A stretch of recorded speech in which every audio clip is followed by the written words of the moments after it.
श्री स्वामी समर्थ. जय जय स्वामी समर्थ. नमस्कार. तुम्हा सर्वांचे आपल्या आम्ही स्वामींचे दास या स्वामीमय चॅनलमध्ये मनापासून स्वागत आहे. स्वामींच्या कृपेने नेहमीच तुमच्या आयुष्यात सुख, समृद्धी आणि आनंद असावा इतकीच मी आपल्या स्वामींच्या चरणी प्रार्थना करते. आणि आपल्या आजच्या या नवीन आणि सुंदर व्हिडिओला पुन्हा एकदा नव्याने सुरुवात करते. भक्तांनो, बघा, आज मी तुम्हाला आपल्या आम्ही स्वामींचे दास या स्वामीमय चॅनलमध्ये संभाजीनगरमध्ये राहणाऱ्या स्वामींच्या परमभक्त ताई सौ वंदना घरत या स्वामीभक्त ताईंचा अत्यंत रोमांचक, अंगावर शहार आणणारा एक दिव्य अनुभव सांगणार आहे. बघा, जेव्हा जेव्हा भक्तांवरती एखादे संकट येते तेव्हा श्री स्वामी समर्थ महाराज त्या भक्ताच्या पाठीशी कसे ठाम उभे राहतात आणि त्या भक्ताच्या आयुष्यात आलेली संकटे कशी पळवून लावतात, हे प्रत्येक स्वामी भक्ताला या ताईंच्या अनुभवातून आज पाहायला मिळेल. फक्त त्यासाठी आजचा हा व्हिडिओ स्किप न करता शेवटपर्यंत बघा. आणि जे कोणी आपल्या चॅनलवरती नवीन असतील त्यांनी आपल्या चॅनलला सबस्क्राईब करा, कारण तुम्ही आपला चॅनल सबस्क्राईब केल्यामुळे मी पुढचे जे काही व्हिडिओ बनवीन त्याचे सर्वात पहिलं नोटिफिकेशन हे तुमच्यापर्यंत पोहोचेल. तर चला सुरुवात करूयात आजच्या या नवीन आणि सुंदर अनुभवाला. पुढील हा संपूर्ण अनुभव या ताईंच्याच शब्दात. ताई म्हणतात, सर्वप्रथम श्री स्वामी समर्थ महाराजांना माझे वंदन आणि सगळ्या स्वामी भक्तांना माझा नमस्कार. 1996 माझे लग्न झाले. तोपर्यंत मी स्वामी सेवेत किंवा कुठल्याही धार्मिक कार्यात नव्हते. लग्नाला 6 वर्ष उलटून गेली, मात्र मला अपत्य नव्हते. सासूबाई त्यावरून मला सतत बोलायच्या. घरामध्ये या गोष्टीवरून सतत वाद व्हायचे. बऱ्याच वेळा माझ्या सासूबाई आणि मोठ्या जाऊबाई मला वांजोटी म्हणायच्या. बऱ्याच वेळा या गोष्टीवरून त्या माझा छळ करायच्या. मी रडायचे, खूप दुःखी व्हायचे. मात्र माझी इच्छा काही केल्या पूर्ण होत नव्हती. असंख्य डॉक्टर केले, बाबा बुवा अगदी सगळ्या ठिकाणी फिरलो, मात्र आई होण्याचं सुख मला मिळत नव्हतं. मात्र त्याचवेळी एकाएकी आम्हाला अक्कलकोटला जाण्याचा योग आला. अक्कलकोटवरून येताना मी स्वामींची एक मूर्ती घरी आणली. 2 वर्ष ती मूर्ती अशीच आमच्या देवघरात होती. मी तिची कधीही पूजाअर्चा केली नाही. पण त्या 2 वर्षानंतर चक्क स्वप्नामध्ये स्वामींनी दृष्टांत दिला. स्वामींनी चक्क एक बाळ माझ्या हातात दिलं आणि मला सांगितलं, हा तुझा मुलगा, तुझी इच्छा पूर्ण झाली आहे, फक्त त्यासाठी आमची सेवा कर. ताई म्हणतात, गुरुवारी पहाटे हे स्वप्न पडलं. त्यानंतर मी स्वामी सेवेला सुरुवात केली आणि अवघ्या 2 महिन्यामध्ये मी गरोदर राहिले आणि मला मुलगा झाला. जसे स्वामींनी दृष्टांत दिले अगदी सगळे तसेच घडले. त्यामुळे तिथून मग मी स्वामी सेवा करू लागले. खूप नाही, पण जशी जमेल तशी सेवा मी करायचे. माझ्या तोंडामध्ये सतत स्वामींचे नाव असायचे. मुलगा 5 वर्षांचा झाला आणि त्याचवेळी आमच्यावरती एक मोठे संकट आले. त्यावेळी आम्ही संभाजीनगरमध्ये म्हणजे मूळच्या औरंगाबादमध्ये हिरानंदिनी अपार्टमेंटमध्ये राहत होतो. खरं तर आमच्या गावी आमचं एक जुनं घर, मात्र ते घरसुद्धा आमच्या मालकीचं नव्हतं. माझे मोठे दीर आहेत, त्यांच्या नावावरती माझ्या सासऱ्यांनी खूप कधीच ते घर केलं होतं. आम्ही कष्ट करून, मेहनत करून, माझ्या पतीने 20 वर्ष मेहनतीने संभाजीनगरमध्ये स्वतःचं घर घेतलं. मात्र काही दिवसांनी कळालं की तो जो काही एरिया आहे, आमची जी काही बिल्डिंग आहे ती इनलिगल आहे आणि आता त्याच्यावरती बुलडोजर चढणार आहे. खरं तर खूप प्रयत्न केले, आमचं घर वाचवण्यासाठी अथंग कष्ट केले. तरीही शेवटी इनलिगल जागा असल्यामुळे आम्ही फसलो गेलो आणि आमचं हक्काचं राहतं घर हे निघून गेलं. त्या धक्क्यातून सावरणं हे आमच्यासाठी शक्यच नव्हतं.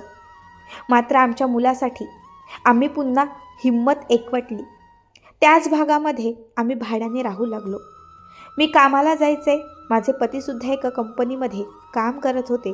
दोघेही कष्ट करायचो, मेहनत करायचो आणि दिवसभर संसारासाठी झटायचो. काही महिने गेले आणि त्याच्यानंतर एक अपघात झाला. त्या अपघातामध्ये माझ्या पतीच्या डाव्या पायाला खूप जबरदस्त मार लागला. डॉक्टरांनी स्पष्ट सांगितले, जवळपास 6 महिने तरी तुम्ही बेडवरून उठू नका. त्यांचा एक पाय पूर्ण फ्रॅक्चर होता आणि त्यामुळे त्याचं ऑपरेशनसुद्धा झालं. आता पती काहीच करू शकत नव्हते.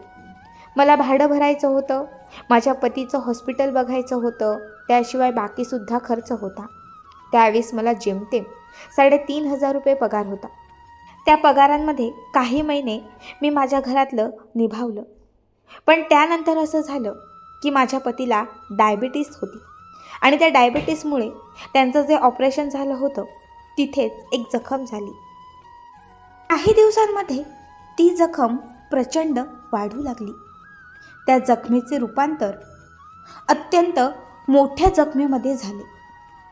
जेव्हा यांना हॉस्पिटलमध्ये घेऊन गेलो तेव्हा डॉक्टरांनी यांचं इमर्जन्सी ऑपरेशन करायला सांगितलं आणि त्यावेळी ऑपरेशनसाठी खर्च होता 1,00,000 रुपये. खरं तर त्यावेळी माझ्याकडे काहीच पैसे नव्हते. नातेवाईकांकडून किंवा आमच्या मित्रपरिवारांकडून मी पैसे मागण्याचा प्रयत्न केला. मात्र म्हणतात ना, वेळ खराब असली की सगळेच पाठ फिरवतात, अगदी तसंच झालं. जवळच्या प्रत्येक व्यक्तीने आमच्याकडे पाठ फिरवली. आता यातून बाहेर कसं पडावं काही कळेना, कुठलाच मार्ग सुचेना. मग त्यावेळेस पुन्हा एकदा मला स्वामींनी स्वप्नात दृष्टांत दिला. स्वामींनी मला सांगितलं, पारायण कर, पारायण कर, पारायण कर. फक्त हा एकच शब्द स्वामी स्वप्नात सांगत होते आणि त्यावरून कळालं की स्वामी माझ्याकडनं सेवा घेऊ इच्छितात. माझ्याकडे स्वामी सारामृत ग्रंथ होता. त्या ग्रंथाचे 11 पारायण करावे असे मी ठरवले. खरं तर गुरुवारच्याच दिवशी संकल्प केला आणि संकल्पाने पारायणांना सुरुवात केली. पहाटे 4:30 वाजता उठून अंघोळ करून मी पारायण करायचे आणि मग त्याच्यानंतर घरातल्या बाकी कामांची सुरुवात करायचे. सर्व आवरून मी कामासाठी बाहेर पडायचे. माझी 7 पारायणं पूर्ण झाली. स्वामींकडे एकच हट्ट होता, काहीही चमत्कार करा, पण 1,00,000 रुपये मला द्या. मला खूप गरज आहे स्वामी, माझ्या मदतीला या. 7व्या पारायणाला संध्याकाळी 6:30 वाजले असतील आणि त्याच वेळात एक पोस्ट मास्तर काका आमच्या दारात आले. दाराचा मोठमोठ्याने आवाज आला.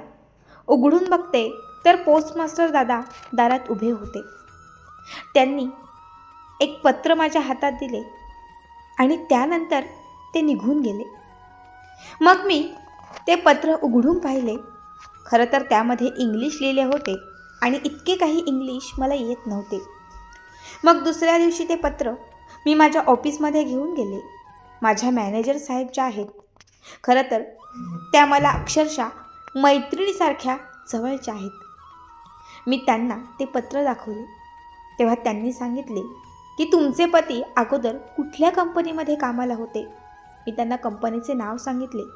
मग त्यांनी सांगितले तिथून हे लेटर आलेलं आहे. जवळपास 25 वर्ष त्यांनी तिथे काम केलं होतं आणि त्याचा PF जो आहे तो कट झाला होता. तो PF आता त्यांच्या खात्यामध्ये जमा होणार आहे. त्यांच्या खात्याचे जे काही डिटेल्स आहेत ते कंपनीला तुम्हाला पाठवायचे आहेत. त्यासाठीचे हे पत्र आहे आणि त्यामध्ये अमाऊंट लिहिली होती 1,42,000 रुपये. म्हणजे जवळपास 1,50,000 रुपये माझ्या पतीला PF मिळणार होता. खरं तर काम सोडून 5 वर्ष झाली. याबद्दल आम्हाला काहीच माहिती नव्हते. पण तेव्हा मी पारायण सुरू केली आणि त्याच पारायण काळात ती आलेली नोटीस, घडलेला तो चमत्कार, कदाचित ते आधीही आले असते किंवा उशिराही आले असते. कदाचित ते आलेही नसते, कारण आम्हाला त्याबद्दल काहीच माहिती नव्हते. पण जशी पारायणं सुरू केली तसं 7व्याच पारायणाला ही आनंदाची बातमी मिळाली. दुसऱ्याच दिवशी जाऊन मी यांचे सगळे डॉक्युमेंट जमा केले. अवघ्या काहीच दिवसांमध्ये 11 पारायणं पूर्ण होण्याच्या आतच ते पैसे अकाउंटला जमा झाले आणि यांचं ऑपरेशन झालं. ऑपरेशननंतरसुद्धा डॉक्टरांनी रिस्क सांगितली होती, मात्र स्वामी कृपेने यांचा पाय बरा झाला. अवघ्या काहीच दिवसात हे चालू फिरू लागले. पण काही दिवस ते काम करण्याच्या मनस्थितीत नव्हते, कारण आजाराने त्यांना पूर्णपणे ग्रासले होते. ते अत्यंत शांत असायचे. पण एके दिवशी पुन्हा एक चमत्कार घडला. अगदी स्वामी कृपेनेच त्यांना एक फोन आला. हा फोन होता दुबईवरून.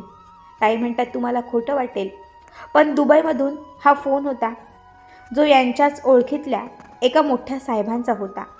यांना 25 वर्ष कामाचा अनुभव होता आणि दुबईमध्ये गेलेली एक कंपनी, ज्यामध्ये अशाच एका लेबरचा त्यांना शोध होता, की ज्याला अनुभव जास्त असेल आणि त्या कामासाठी जो योग्य असेल.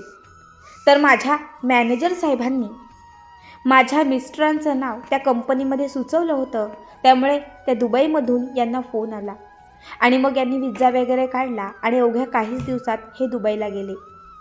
जेव्हा 3 महिन्यांनी ते तिथून रिटर्न आले, तेव्हा त्यांनी मला सांगितले, काही दिवसांमध्ये मी तुलासुद्धा घेऊन जाईल आणि आपण तिकडे शिफ्ट होऊयात.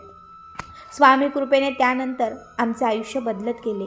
स्वामी कृपेने त्यानंतर आम्हाला हवं ते मिळत गेले. अवघ्या 2 वर्षांमध्ये आम्ही दुबईमध्ये स्थायिक झालो. आत्ताच अवघ्या काही वर्षांपूर्वी आम्ही पुन्हा इंडियात आलो आहोत. पण आज आमचे दुबईमध्येही स्वतःचे घर आहे, इंडियामध्ये सुद्धा स्वतःचे घर आहे. जिथे आम्हाला राहायला जागा नव्हती, तिथे आम्ही 50 एकर जागा ही स्वतःच्या नावाने खरेदी केली आहे. आज गावात सुद्धा आमचे स्वतःचे हक्काचे घर आहे. हे माझं आमचं असं काहीच नाही, ही फक्त स्वामी कृपा आहे. स्वामींमुळे आमचे आयुष्य बदलले. जशी जशी मी सारामृत पारायण करायची, तशी तशी स्वामींची प्रचिती यायची. ताई म्हणतात मी कुठलीच खूप सेवा केली नाही, मी एकच सेवा करायची, ती म्हणजे सारामृत पारायण. या व्यतिरिक्त मी कुठलंच पारायण, कुठलीच सेवा केली नाही. फक्त दिवसभर माझ्या तोंडात स्वामींचं नाव असायचं. श्री स्वामी समर्थ हा मंत्र मी जपत असायचे आणि त्यामुळे स्वामींनी माझं जणू काही भाग्यच बदलले. श्री स्वामी समर्थ. भक्तांनो, किती अद्भुत अनुभव. तुम्हाला आजचा अनुभव कसा वाटला कमेंट करा. तुमचेही काही असे अनुभव असतील तर शेअर करा. श्री स्वामी समर्थ.